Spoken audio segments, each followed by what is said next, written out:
Getty activists prepare bottles to throw into the sea. The desperate relief effort was organized by a group of North Korean defectors who have been allowed to settle in the south. The bottles contained a kilo of rice, USB drives containing South Korean entertainment, anti-North Korean news and a Christian message. They were tossed into the sea off an island close to the demilitarised zone between the two countries. Conditions in the North Korea are harsh, with UN sanctions aimed at halting dictator Kim Jong-un's nuclear program beginning to have an effect, and ordinary citizens are struggling to survive in grinding poverty.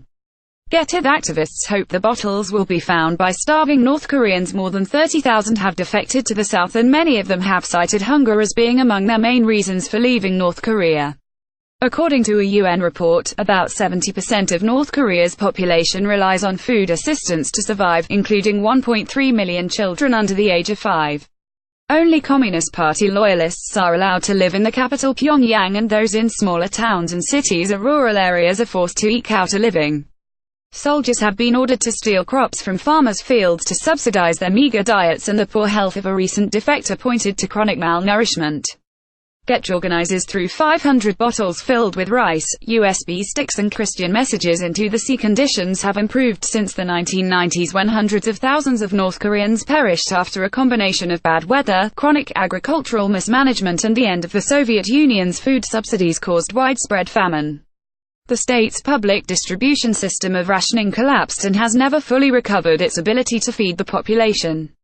But according to the UN World Food Programme, 18 million of North Korea's 25 million people are dependent on state rationing, and an equal number of people are estimated to suffer from food poverty, with 41% of the population considered to be undernourished.